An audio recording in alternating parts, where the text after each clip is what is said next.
Hey everyone, Jack here. Welcome to the show. Hi, everyone. I'm Elena. Glad to have you with us. We're going to be talking about positive thinking today. Yeah, positive thinking. It's a really cool topic, and it can actually help you with your English. Yeah, for sure. We'll keep things nice and easy to understand. Simple words. Speaking slowly. Exactly.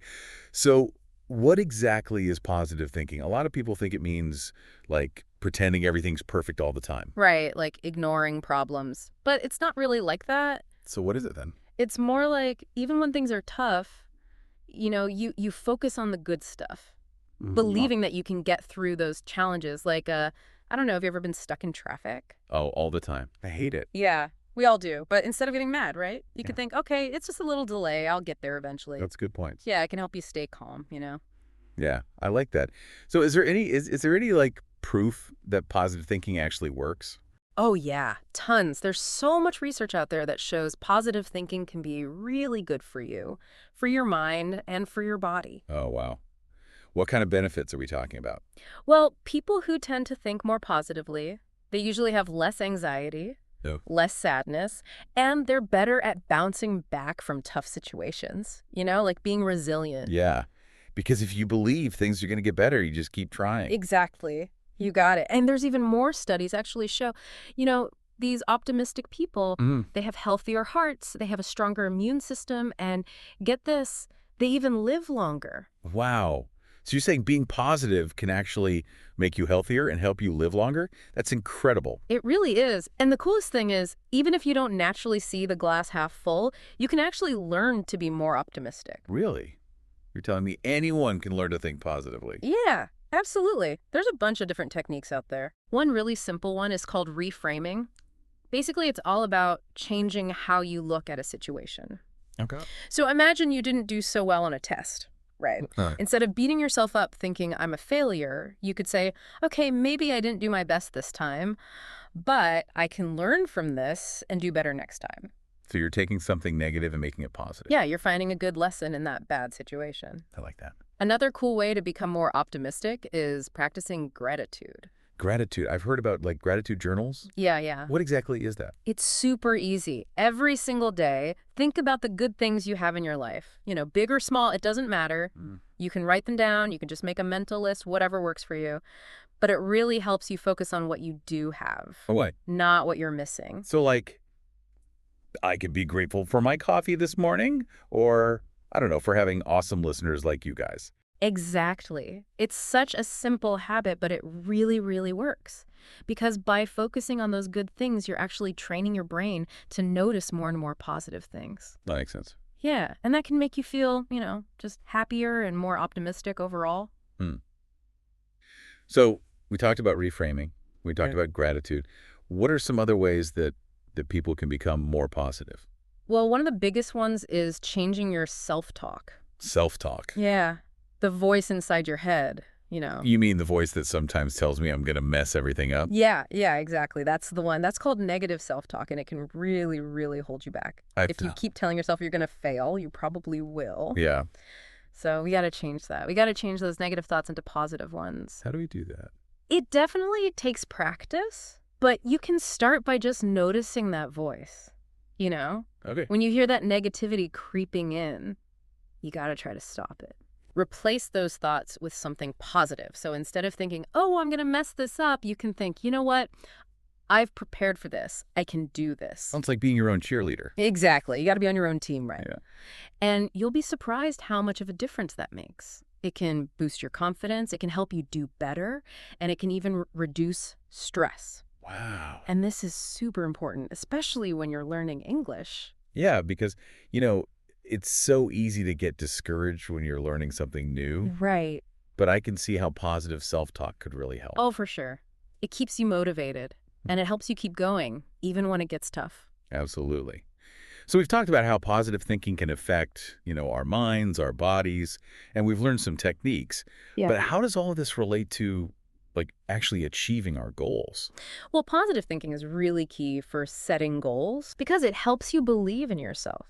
When you're optimistic, you're more likely to set bigger goals, and you're more resilient when you do hit those roadblocks along the way. That's true. When you believe you can succeed, you're more likely to put in the work to get there. Exactly.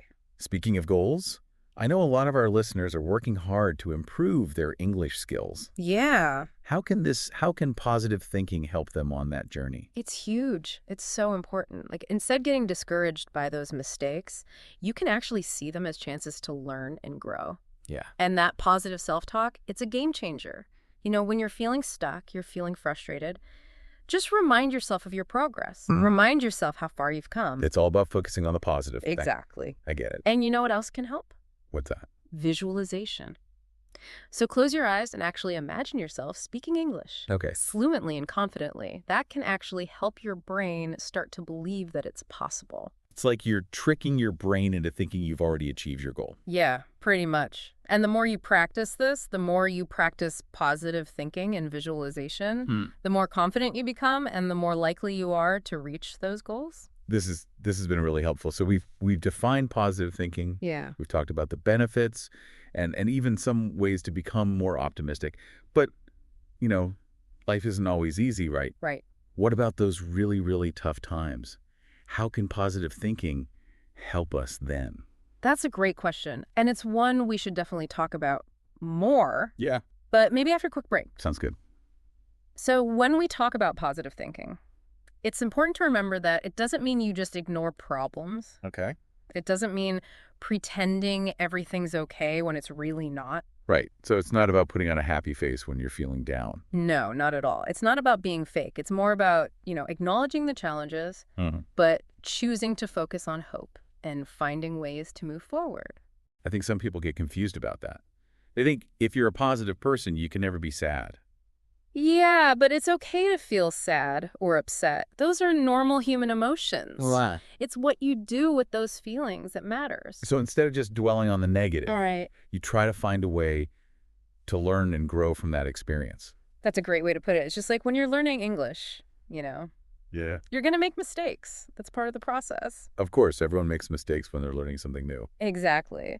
So instead of getting discouraged, you can actually use those mistakes as opportunities to learn and get better. It's the same thing with challenges in life. We all face challenges. We all have setbacks. But it's how we respond to those things that makes all the difference. Absolutely. Having that positive outlook can really change everything. It can help you stay motivated, find solutions, and keep moving forward. Can you give an example of how this might play out in a real-life situation? Like, how does positive thinking actually help someone overcome a difficulty? Sure. Let's say, for instance, someone loses their job. Instead of feeling totally defeated, they could choose to see it as a chance to find a better job, maybe even start a whole new career. Oh, wow. They could use that time to learn new skills, make new connections. So you're turning a negative situation into a positive one Yeah, exactly. by focusing on growth and change. Exactly. That positive attitude can be super powerful. It can open up doors you never even knew existed and help you achieve things you never thought possible. That's really inspiring. I think we can all learn from that. It's so easy to get stuck in that negativity, especially when things go wrong. But if we can shift our perspective, we can find the good, even in tough times. Right. And it's important to remember, developing a positive outlook, it takes time. It's a practice. Okay. It won't happen overnight. So for our listeners out there who are wanting to become more optimistic, what are some tips? Well, we talked about reframing. We talked about gratitude. Another great tip is to surround yourself with positive people. Makes sense. Their optimism can be contagious. And probably a good idea to limit your time with negative people that can kind of bring you down. Definitely. And taking care of yourself is important too. Okay. Getting enough sleep, eating healthy foods, exercising, all those things can really improve your mood and help you stay positive. What about relaxation techniques? Can those help with positive thinking? Oh, absolutely. Things like meditation or deep breathing exercises, spending time in nature, those can all help calm your mind and reduce stress. And when you're relaxed, it's much easier to focus on the positive. I know. When I'm stressed out, it's like I can't think straight. Exactly. But when I take some time to just chill out, my whole outlook changes. We all need those healthy ways to manage stress, and those relaxation techniques can be really, really helpful. Yeah, this has been a great conversation. We've learned so much about positive thinking. But before we wrap up, there's something I've been wondering about. Okay. I've heard people talk about how too much positivity can actually be a bad thing. Like they call it toxic positivity. Yeah. What are your thoughts on that? Yeah, that's a really important point. There's a big difference between healthy optimism and toxic positivity. So what is toxic positivity then? Well, it's when someone's trying to force themselves or others to be happy all the time, even when it's not appropriate or helpful. It's kind of like putting a Band-Aid on a problem without actually addressing it. So it's like pretending everything's fine when it's really not. Exactly. And that can actually do more harm than good. It can prevent people from actually dealing with their problems in a healthy way. So how can we tell the difference between healthy optimism and this toxic positivity? It's all about balance. Healthy optimism means you understand that life has both good and bad experiences. You choose to focus on the good while still acknowledging the bad. Toxic positivity, on the other hand, it tries to completely ignore negative emotions, which can actually make them worse. So it's okay to feel sad or angry or frustrated sometimes? Of course, those are normal human emotions. It's important to allow yourself to feel them. Don't judge yourself for having those feelings. Trying to force yourself to be happy all the time is just not realistic, and it's not healthy. So how can we avoid falling into that trap of toxic positivity? Be authentic. Let yourself experience the full range of emotions. It's okay to have bad days. It's okay to feel sad or upset. The important thing is to acknowledge those feelings, process them in a healthy way, and then move on. Don't try to be positive all the time. It's just not sustainable. That's great advice.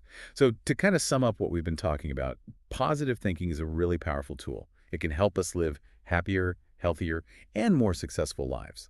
But it's important to do it in a healthy and balanced way. We need to acknowledge both the good and the bad in life.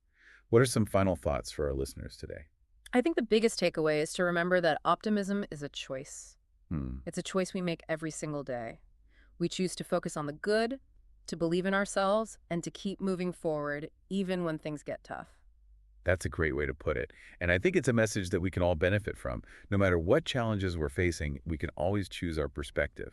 Absolutely. When we choose to focus on hope, possibility, and gratitude, we open ourselves up to so many amazing opportunities. Well, thank you so much for sharing your insights with us today. This has been a really enlightening conversation. It's been my pleasure. And thanks to all of our listeners for joining us today. You're doing a fantastic job learning English. Just keep practicing, and you'll see incredible results. That's right. And remember, a little positive thinking can go a long way on your language learning journey. Thanks again for being here. We hope you found this helpful, inspiring, and we'll see you next time. It's really about, finding what works best for you. Some people, they love writing in a gratitude journal. Others, they prefer to meditate or spend time out in nature. Yeah, It's all about experimenting and finding what helps you feel more relaxed and more positive. I like that. Right. And you know what? It's funny because even just talking about all this positive thinking today, I already feel more optimistic. Me too. It's amazing how powerful our thoughts can be, right? Yeah. It really is. And for our listeners who are learning English out there, remember, positive thinking can help you on your language learning journey too. Absolutely. When you believe in yourself Wow, and you believe in your ability to learn, you're so much more likely to make progress. that's true. Don't be afraid to make those mistakes because, everybody makes mistakes when they're learning something new. For sure. See those mistakes as opportunities to learn and grow. So true. And remember to celebrate your successes no matter how small they might seem. Every step forward is a reason to feel good about yourself. That's such a good point because I think we often get so focused on what we haven't achieved yet that we forget to look back and see how far we've come. Right. Yeah. So just be kind to yourself, be patient, and keep practicing. You're doing great, and we believe in you. Thanks, Elena. Hmm. Well, thank you so much for joining us today, everyone. We hope you enjoyed this conversation about positive thinking. Yes, thank you all for listening. And remember, A little optimism can go a long way. until next time, keep practicing your English and keep those positive thoughts flowing.